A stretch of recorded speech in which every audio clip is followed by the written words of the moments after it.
Are you tired of the noise and the spin? Do you want the real story behind the headlines? I'm Jake, and this is Politics by Jake, where I tell you what they won't. And now we're going even deeper, and I need your help to keep doing it. Join me on Patreon and support independent political analysis that doesn't pull punches. You'll get insider breakdowns, you'll get bonus clips, and first access to new content. So go to patreon.com/politics by Jake. That's patreon.com/politics by Jake. No filters, no fluff, just the truth. Let's do this together.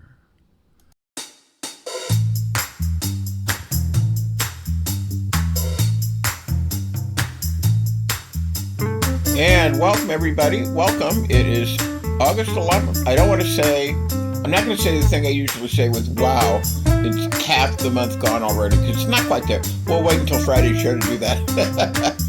But August 11th, 7 a.m., or, thereabouts, or if you have migrated and are deeply seated in the third decade of the 21st century, you know about digital electronics, and you know that you can go to kcaradio.com and check out the Monday or Friday schedule and see me, Politics by Jake, sitting right there next to Stephanie Miller on the Monday schedule at 7 a.m. And you can download this, or you can listen to the live stream. You don't have to listen at 7 a.m. You can listen every time you want. So, Kate, we've got, as usual, there's really, golly. And so we're bringing you our bi-weekly strategic summary and overview. We're on Mondays and Fridays, 7 a.m. And really, thanks to digital technology, you can listen to us anytime. And we try to give ways also that you, whoever you are, wherever you are, can be a positive world historical force, because we believe in that. We believe in the grassroots aspect of it. By getting active, getting engaged in the tremendous struggles that characterize our time, and boy, are they ever, this hectic, this chaotic age that we're in right now, centered in, of course, the Trump administration, that misbegotten administration that we're going to be talking about in a minute, but not limited to that in any way. And so I present this overview on Mondays and Fridays, and this may be one of the more important overviews, so don't drift away, don't switch off, don't fall asleep, but listen to some of the most important and positive news that we've had in quite a while, and it's most welcome. And you've got to listen to it and really understand the importance of what has just happened. As you know, we are of the opinion that the center of the world historical struggle right now is the conflict between Ukraine and Russia. And it's imperative that Ukraine win the war and that the Russian Federation be vanquished. And we can add, backed up by Zelensky this week, that the Putin regime, it must fall. There must be regime change in Russia. The departure of Putin, and one would hope free elections at some early time, which they haven't really had, in Russia since maybe the 1990s, if at all. That's the story on Russia. But we have, of course, seen the tremendous importance that has been assumed by the world, or I should say in the world, by the Israeli-Palestinian question. This has been around now for a long time. It's been around since the late 1940s, generated many wars, and it has become a tremendous, disturbing factor in the political life of the Western world. So what we have is the biggest step towards a peaceful solution, not a military solution, but a peaceful one. And what it shows, as I hope you'll see, is that the forces of reason are not vanquished. The forces of chaos, insanity, lunacy, slaughter, and hatred do not prevail, at least not without a struggle. And that is the issue right now. And as you know, our recipe for ending the tremendous humanitarian catastrophe in Gaza is, number one, to recognize that Hamas is a fascist enemy. Hamas is the aggressor in this war. They started the war, and they lost the war. They've lost 77% of their territory, at least. They're fighting for control of the other 23%, and they're kind of fighting, as I said on Friday's show, they're fighting in hostile territory. Maybe it was Monday's show, but they're fighting in hostile territory because the people who live up there, they don't like them because they killed some of their own people. So they're not really in friendly territory there, but they've lost the war. When you lose 77% of your territory, you've lost. And like Germany and Japan in World War II, and let me say that we're getting reports that before they left all of these areas, they mined all of these areas. And this has had the effect of slowing the Israelis down because they had to, detonate these mines. They had to go find them and they had to detonate them. And this has slowed them down. It's just this niggardly, this great restraint, this fight until the last breath. It's like, it's just, these are religious fanatics. They're fanatics. I mean, they've lost. And like Germany, but all they want to do is fight. They have diseased minds. And like Germany and Japan in World War II, on a much larger scale, if you start the war, you're the aggressor. And if you lose the war, you've got to surrender, and Hamas has lost. And in one case, in the case of Hitler, he had to be assassinated. In the case of Japan, we have to say, and I'm reluctant to give him too much credit, but we do have to say, we have to give credit where credit is due, and we have to say that Emperor Hirohito was wise enough, although, it doesn't take too much wisdom.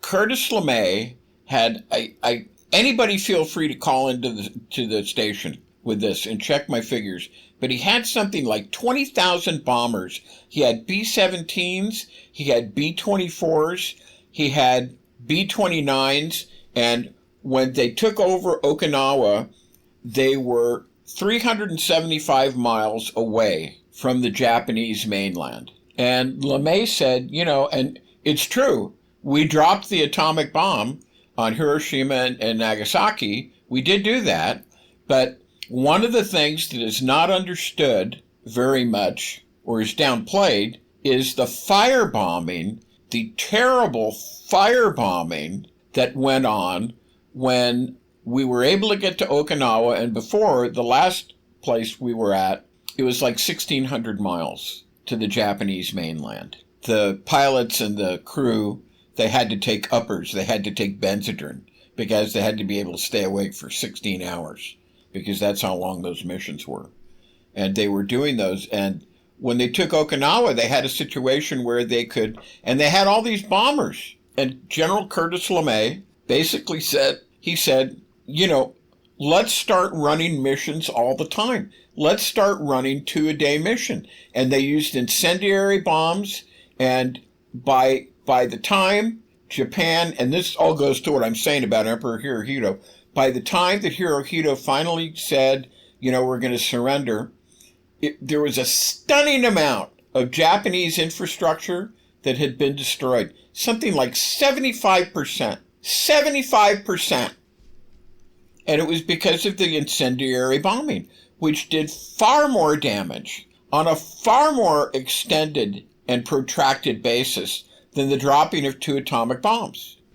So, if I look around me and I see that 75% of my country is destroyed, I don't know if you want to call that wisdom. I mean, I guess you do. I guess from a certain standpoint, you want to call it wisdom, but I don't know.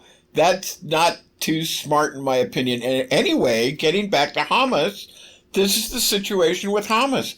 Hamas has lost 70%, 77%, just about the same as Japan had destroyed by the time of their surrender. And I think it was August 1945. 77%, they've lost it. And not only that, because of their stingy and religiously fanatic, cultish, fanatic attitudes. They mined all of the buildings, or many of them, to slow down the Israeli armies so that things would be destroyed. And they basically had to be destroyed. And what can you say? So anyway, when Emperor Hirohito saw that 75% of his country had been destroyed, he was wise enough to realize that he had to overrule his military council. And he had to tell his subjects to surrender. And his military council didn't want to surrender because they were fanatics also. So circumstances intervened, and he was able to address his subjects. For the first time, many of the Japanese had never heard the emperor's voice, but it was broadcast live, and he told his subjects that he was going to surrender. It became important, relatively speaking. I mean, because he did this, it became important to keep him as emperor in order to affirm and confirm what he himself had said to his subjects and to promote social order, and so forth. And this is what has to be applied in the Middle East. And that is to say, and you've heard me say this before, but I'm going to say it again. Hamas, you have lost the war. Surrender. And once you surrender, give up the hostages, because many of them they're killing. When the Israelis get too close, they kill them. Once you surrender, give up your hostages. Stack your arms. Lay down your arms. This is like, once again, using the examples of history, this is like Robert E. Lee at Appomattox, right? Greatest day in American history, really. Certainly in the historical annals in the 19th century. Then you, of course, have the strongest case to enjoy humanitarian benefits. You may remember when General MacArthur got to Japan. To begin the operation, he found there wasn't enough food, and he sent something back to Washington where people were thinking of retribution or war guilt or revenge. And MacArthur said, look, forget that. The situation here is simple. Either you give me bread for these people or you give me bullets. Because if you don't feed people, they'll continue to rebel. So therefore, it's been a very confused situation with all kinds of people who really know better but won't dare say it. What we need here is not a ceasefire. And at this point, let's take a break. And let's have a message from our main sponsor, which is Twain Consulting. And we will be back. And this is Politics by Jake. And now here's a word from one of our sponsors, Twain Consulting.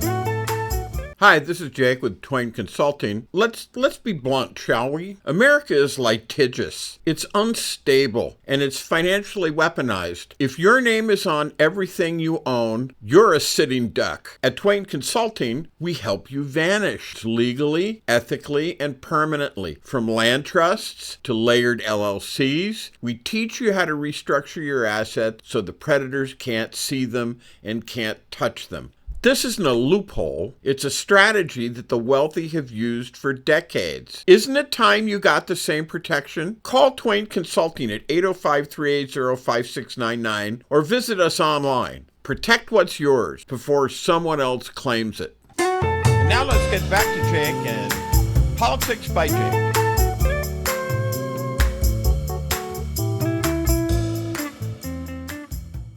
Hi, this is Jake with Politics by Jake. Do you like what you hear right now? Support the real talk then. Go to patreon.com/Politics by Jake right now. Every dollar helps fight the noise. And thank you, Twain Consulting. This is Politics by Jake, and we're back. All right, so we're talking about the situation with Hamas and Gaza and Israel and the Palestinian people. So, and I left off and I said... I made the statement, what we need here is not a ceasefire. A ceasefire, I do not shirk to say to you, is a Hamas trick. A ceasefire means that they get to stay in political power. It means that they don't have to flee. They don't have to stack arms. They don't have to give up their hostages or anything else. They can stay where they are, in their bunkers, of course, in their tunnels, and these Hamas butchers, killers, whatever they are, terrorists, certainly, of according to the U.S. government and many others, they have to be put out of business. But if you do a ceasefire, that of course preserves them. And one of the things we say here at Politics by Jake is that Hamas must end. They must be politically destroyed. And then for them to, as I said, sit there holding hostages, some of whom die from time to time. But nevertheless, the Hamas people say, and they are holding, by the way, may I say, they are holding the Palestinian people hostage as well. For yes, it is true. But the Hamas people will say, you've got to provide us food. You've got to provide us other benefits, which they're not going to give to the people. They may let a little bit drab out. But these Hamas terrorists have gotten rich. Sinwar was rich. Haniyeh was rich because they were bringing food and other things in through the tunnels. And they were charging a surcharge or a tax to bring these through the tunnels. They had control of the economic lifeline, and they became rich. They became billionaires in many cases, or millionaires, or 100,000. So this is a cynical thing.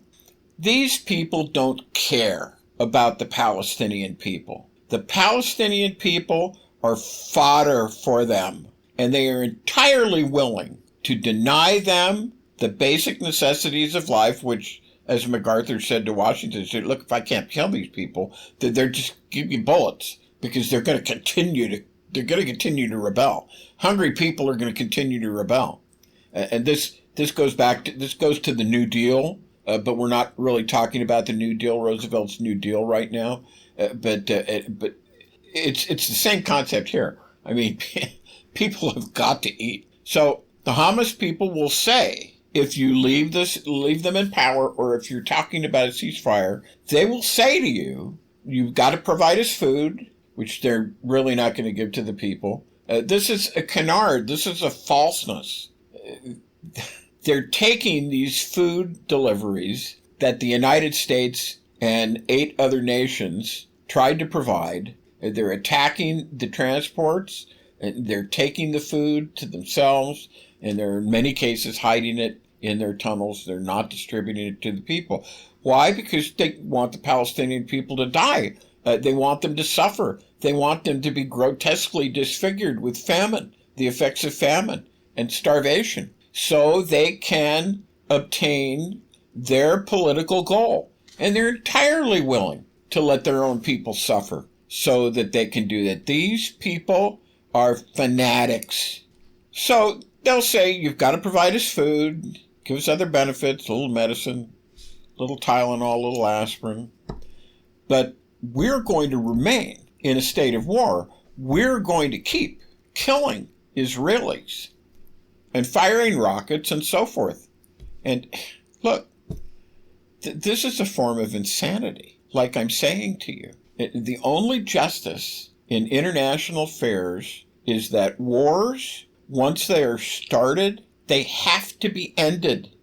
The only mercy inherent in warfare is its quick solution. Get it over with. Sherman said this. He's the one who said war is hell.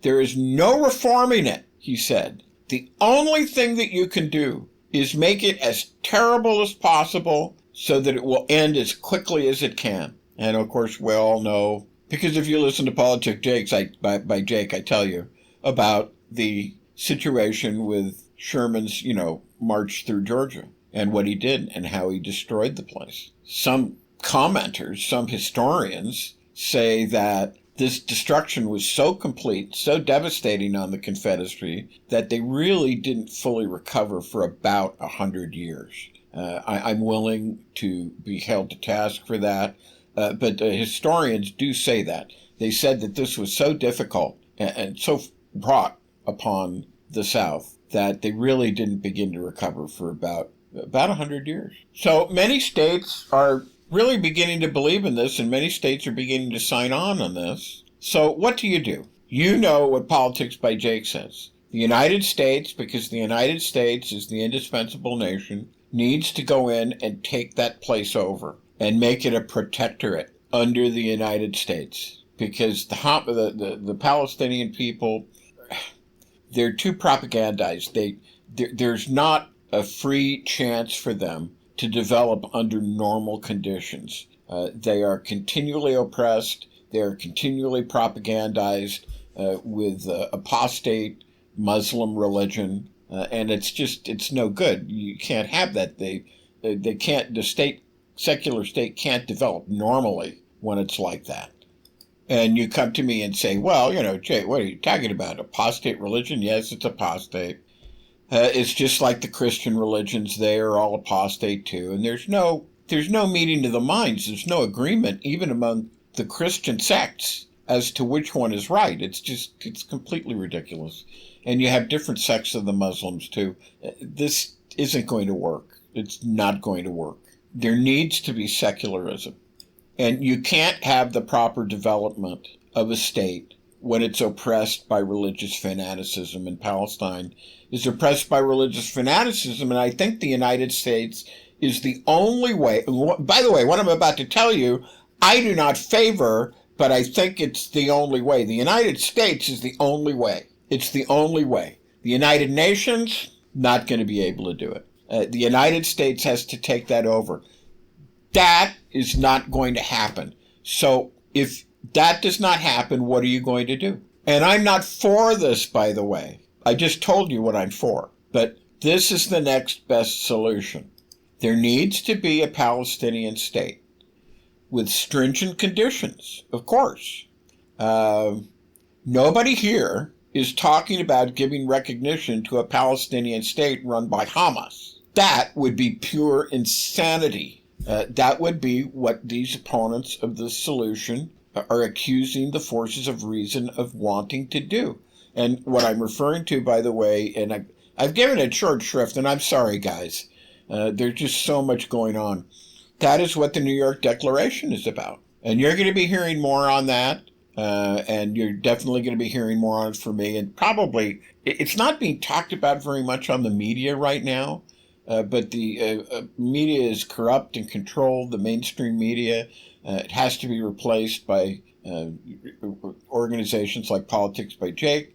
But you are going to be hearing from this, and that's one of the things, Politics by Jake, one of the things we talk about on our Patreon is that we tell you the things that the others won't. And this is one of the things. So we don't want to have Hamas preserved. They've got to go. They want the proven moderation of the PLO, right? And I'm not. It would be it would have been very easy for the PLO to say, "Oh, it's October 28th, 2023, and Hamas is attacking. We better attack too." But what happened? They did nothing of the kind. And this, and like I say, this I don't favor this, except that the solution that I favor is not going to happen.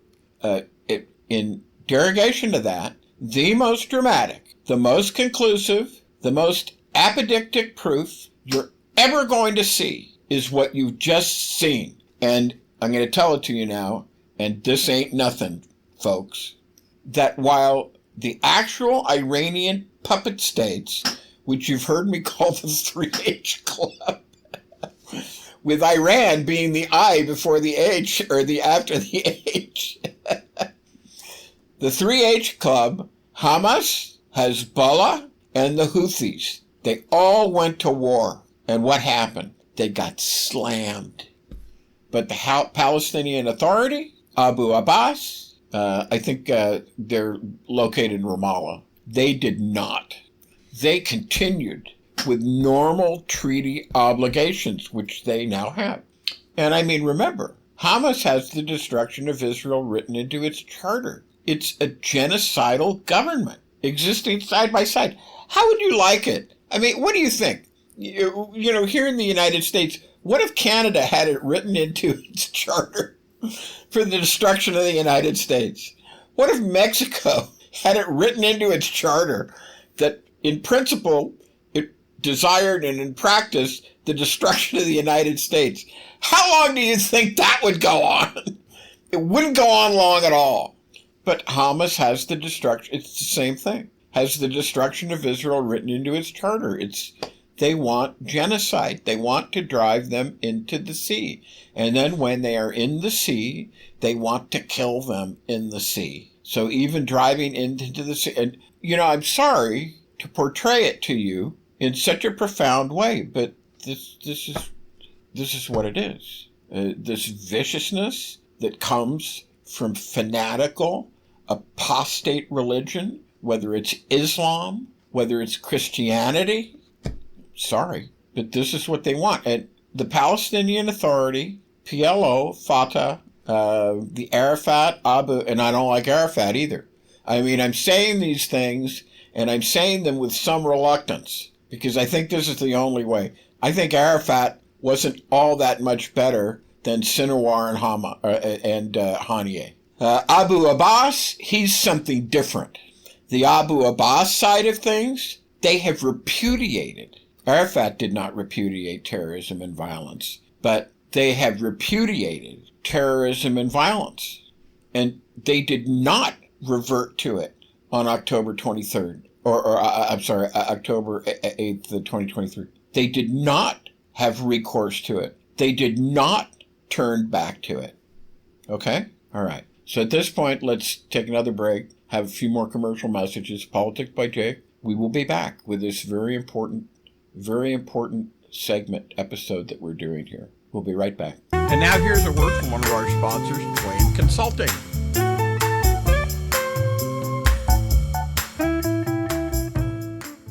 Hi, this is Jake with Twain Consulting. Imagine, if you will, having the power to disappear from the prying eyes of creditors, identity thieves, nosy strangers, all while protecting what you've worked so hard to build. That's what virtual invisibility offers. It's not magic. It's smart legal and business strategy to shield your assets and privacy so you can live free, confident, and in control. Most people think that asset protection is only for the ultra-wealthy, but it's for anyone who wants peace of mind and financial security, including you. Don't wait until it's too late. Take control now. Call me at 213-465-0639 or go to facebook.com/Twain Consulting to learn how virtual invisibility can protect you and your family, because when you're invisible to risk, you're unstoppable. Now let's get back to Jake and Politics by Jake.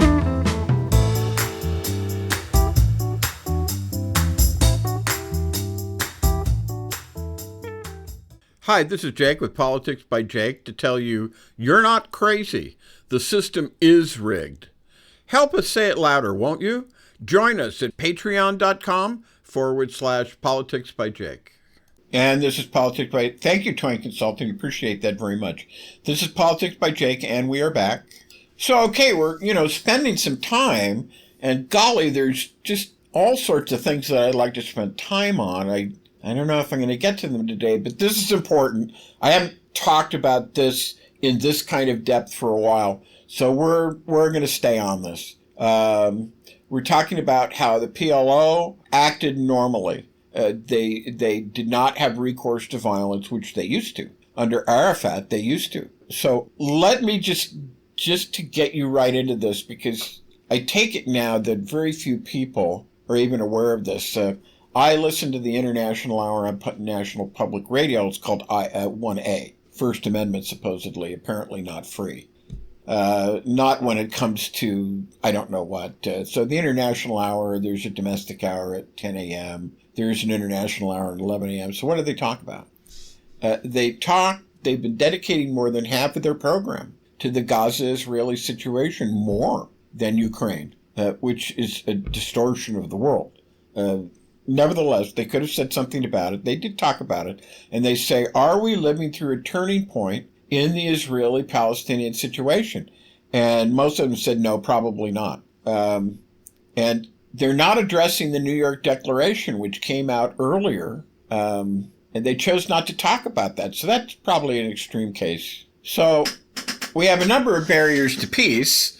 And one of them is the people who won't talk about these things. But getting rid of Hamas, we have a number of barriers, but who are the no-goodniks? Who are blocking the path to peace? Hamas is the most obvious, right? They're the most flamboyant. We know that Yahya Sinwar, the late Yahya Sinwar, and his late brother believed the Palestinian corpses were the political capital of Hamas. Their successors still do. And that if 100,000 of them became martyrs, Hamas now claims 60,000, but that's not enough. They have a vested interest in inflating that number. And don't kid yourself, okay? I think in reality it's not going to turn out to be that number, but that's really irrelevant. This is the point. They believe that their authority, their leverage, their bargaining power, their status, everything about it, and they've made money. They've grown rich, as I said, off of the Palestinian people. Their power depends on a large number of victims. I said this to you over and over and over again. Listen to me. I have said it over and over again. That's why they use Palestinian civilians as human shields. It's why when there was this peace march under the white flag in northern Gaza, you probably didn't even hear about it. Towards the end of March of this year, the Hamas killers waited and they watched. And then they assassinated some of the leaders of that. At least one that we know about. We know him by name. So Hamas has to get rid of that. And it's generally accepted, therefore, now, that if you get rid of Hamas in the context of ending the war, the Netanyahu government will fall.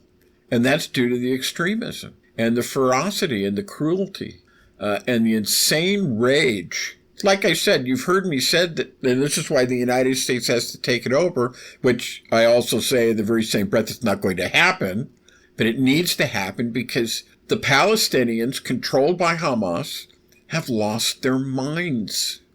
The insane rage of Israelis like Smotrich and Ben Gvir, they have lost their minds. So, okay, so that's them. And I say that they're both crazy. And they are. And you can't run the world that way. You just can't run the world where you are so enraged that you lose your mind and you're basically sleeping on your swords, so to speak. And your only purpose is to get up in the morning and to kill your fellow man. It's just not going to work. Okay, so that's them. And then probably at that point, the other barrier to peace is going to be Trump. But if the Hamas is gone, Netanyahu goes to jail, then I think that will probably convince Trump. And, I'm really giving too much credit for Trump. Of course, Trump wants to develop Gaza. He wants it to be the Mediterranean of the East, just like back in the 70s, they wanted Lebanon to be the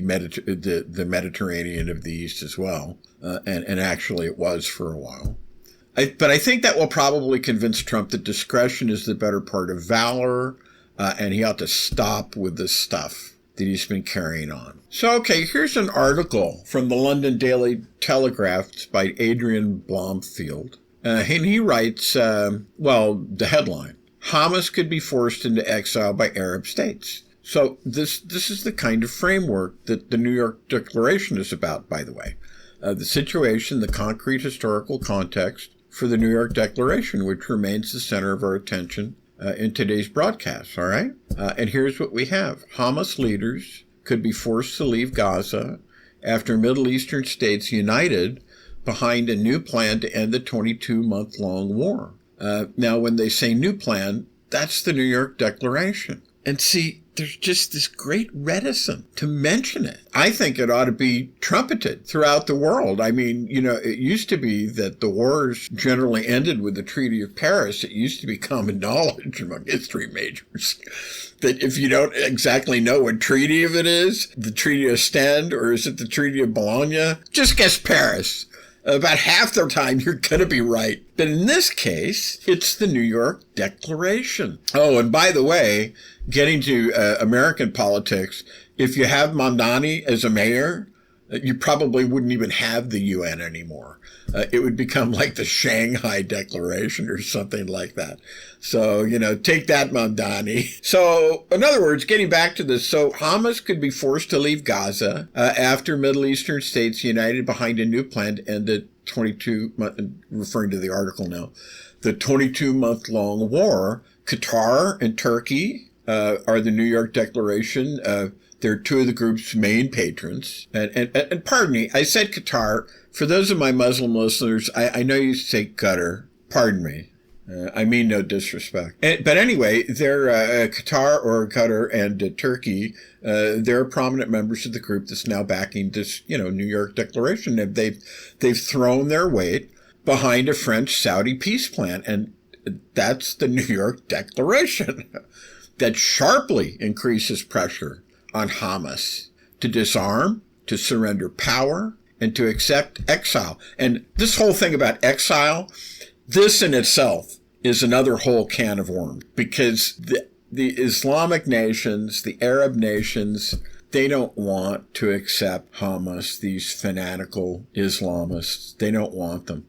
And the reason why, I'll just say briefly, I've enumerated it on other shows, they always try to take over the places where they are received. And now what we've been hearing from the Muslim Brotherhood, of course, is Hamas is, of course, a branch of the Muslim Brotherhood. For many, it is the Gaza or Palestinian branch of the Muslim Brotherhood. And of course, they're different. And this is an important thing. The Muslim Brotherhood, it's not the same as these, and I don't want to say secular Arab states, but I do want to make a distinction. The goal of the Muslim Brotherhood is to wipe out all existing Arab states and to wipe out indeed all existing states, including the United States, including Europe, including everything, if they can, and recreate. And they want to recreate the caliphate with a caliph, which is basically an emperor, and a worldwide emperor based on Sharia law. And, whether you like it or not, whether you like Cold Napoleon, whether you like Anglo-Saxon common law, whether you like the U.S. Constitution, whatever it is that you like, as far as those guys are concerned, you can forget it. It's going to be Sharia law. So if that happens, hence, by the way, the joining of many of these Arab states to this idea of the New York Declaration. So if you don't have that, get ready to see limbs lopped off. Get ready to see the adulteresses stoned again, and all these other things which are really, they're not even medieval, they're pre-medieval. And of course, this is unacceptable to large parts of the Western world. I think even in New York City. So this is the group. So why is it so important? Well, we have a list of backers. You've got Qatar, Turkey, backing this idea to get rid of Hamas, to dump them. Why is that so important? Because those are two patrons of Hamas, of the Muslim Brotherhood. The Muslim Brotherhood, according to many experts, financed out of Qatar or Qatar, having home bases in Qatar. And you may remember about 10 years ago when we had the struggle, the Kurds attempting to close the border between northern Syria and Turkey, a lot of fighting. The whole question about refugees flowing into Europe and so forth. Well, that's Turkey. So anyway, maybe we have to, I don't know if I'm going to get to this, doggone it, for the first time to go through a list of backers of this thing. And there's a school of thought that says Erdogan of Turkey is the top leader of the Muslim Brotherhood. Others would say that Qatar is more important. But when you put the two of those together, you add Turkey and Qatar, that is his master's voice for the Muslim Brotherhood, and therefore also for Hamas in Gaza and everywhere they exist, which includes now a lot of the Hamas front organizations on American campuses. And of course, we've got various candidates. To me, this is unbelievable, but this is why we have Politics by Jake, because I know you guys don't get this. I know you don't understand this. You don't have time to get it or understand it. So you come to listen to me on Mondays and Fridays, and I can help explain this for you, because the regular media is not explaining it. So, as I said, we've got various candidates for public office, often municipal public office. Who knows what they're going to do about this? I should have said it is to be expected that the Muslim Brotherhood and Hamas will try to wreck, torpedo, denigrate, insult, belittle, and otherwise slander and defame the New York Declaration. They're already busy. We've heard them. I've been listening to as much electronic media as I could, so, they're at work. But the power and the money in that Muslim Brotherhood world, now that Iran is essentially a pauper state, whatever influence. They had considerable influence, but I think it's waning now. Whereas Turkey, coming out of this, pretty much strengthened. And remember, Turkey, whatever it is you want to call it, it's a NATO member. It's not going to be as bad as a whole series of other places. So, honestly, it's good to see Turkey in there. And then Qatar, and if they say scram Hamas, scram yourself out of Gaza, then that's going to be hard to say no. So Qatar and Turkey, two of the group's main patrons, they have thrown their weight behind the French-Saudi peace initiative, the New York Declaration. And this sharply increases the pressure on Hamas to disarm, to surrender power and accept its exile. So now we have the battle of the slogans. And at this point, before I go further, I told you I didn't want to do this, but I just don't have enough time. And I felt like we needed to do this. So we're going to keep going on this and probably end the show on it. And let's have a few more commercials by Politics by Jake, and we'll be back. Or by Twain Consulting, we'll be back. This is Politics by Jake. And now here's a word from one of our sponsors, Twain Consulting.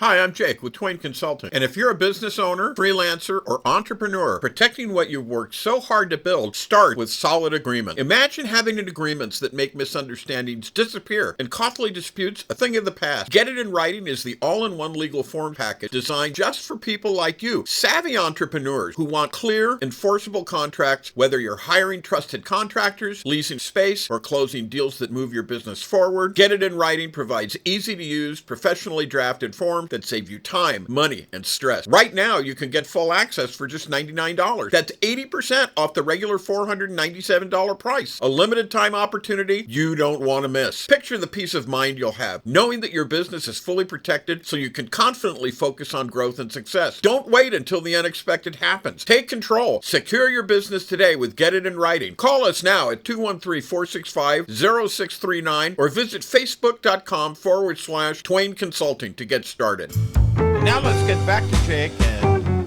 Politics by Jake.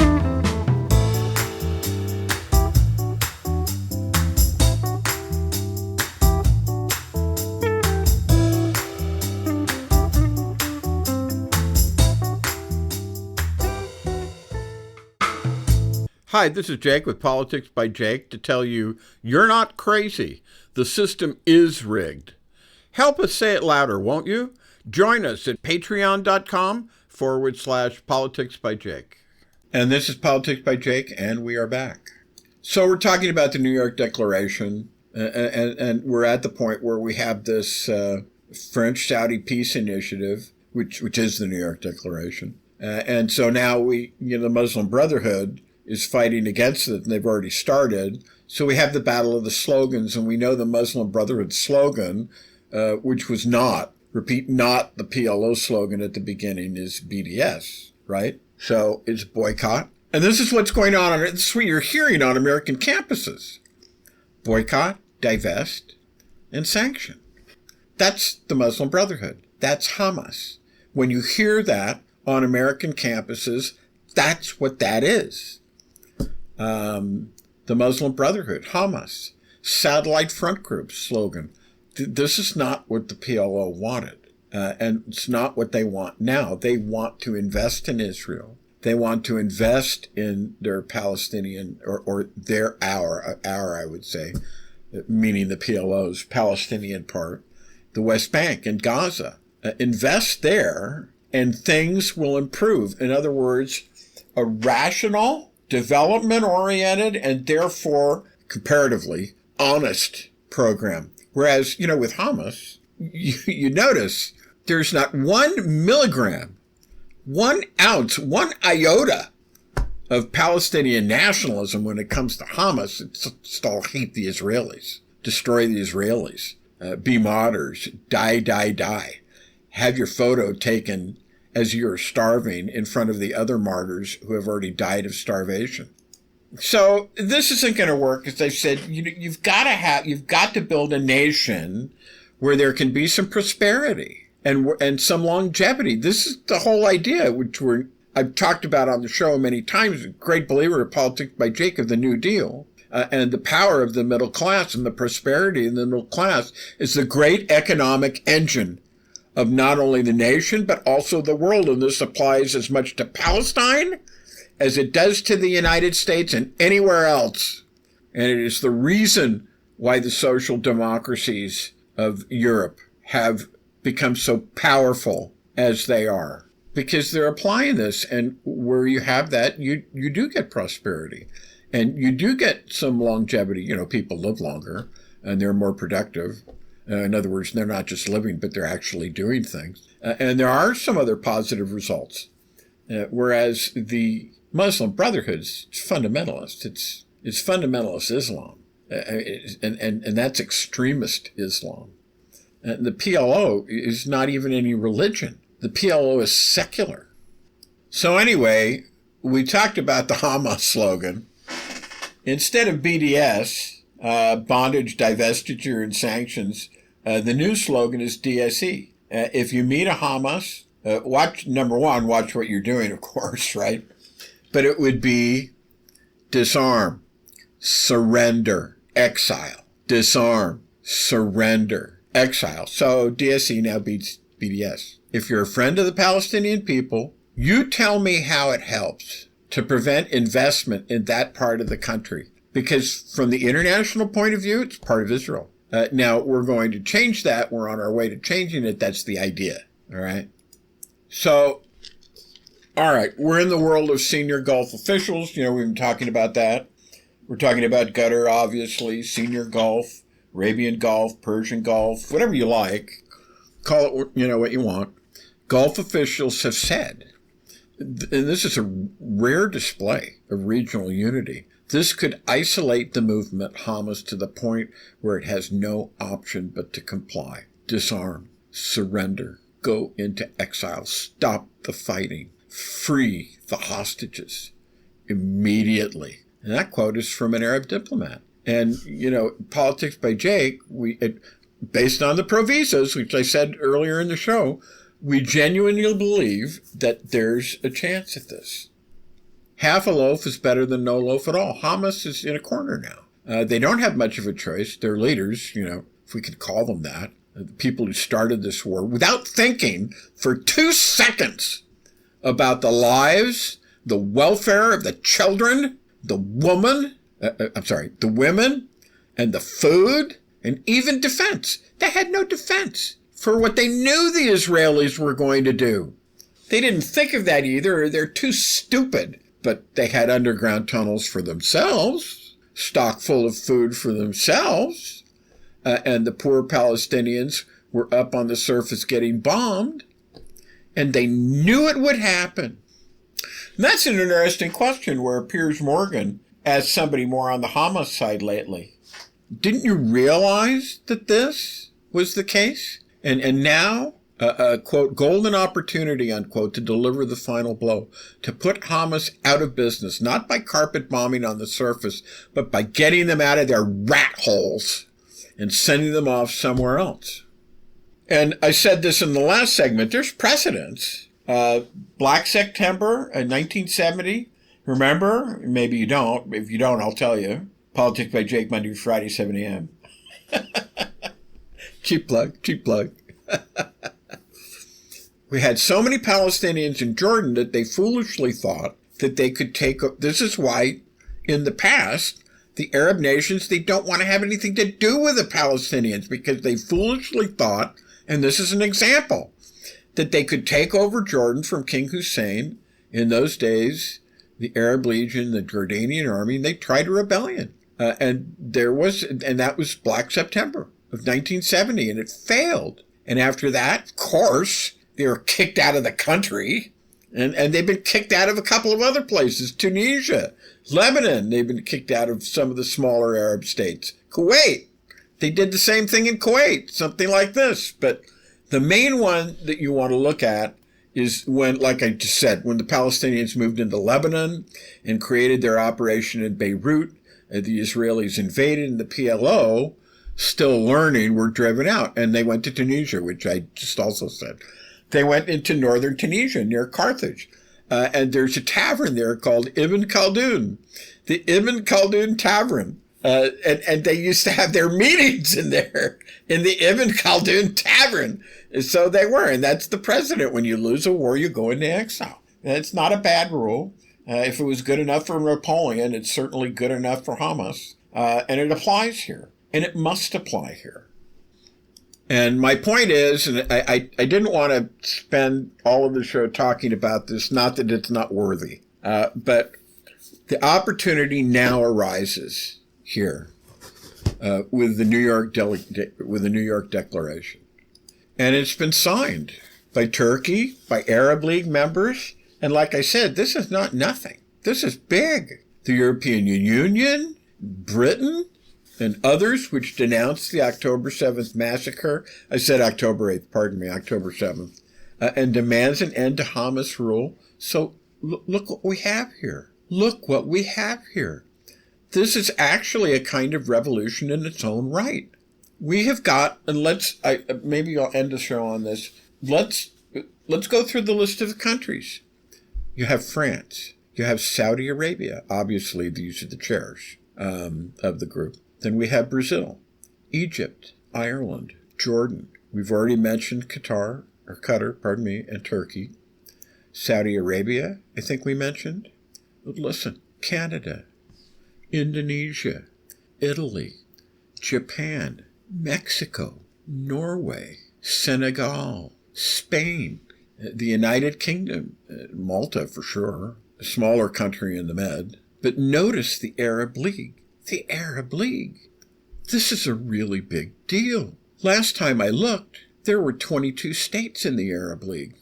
So what have they done? They have condemned the Hamas attack of October 7th, 2023, which they have never before done. They also condemn the Israeli war on Gaza, European Union the same, because that's what this will go through, some of the direct quotes. So this is a co-production with the OIC, which is the Organization for Islamic Cooperation.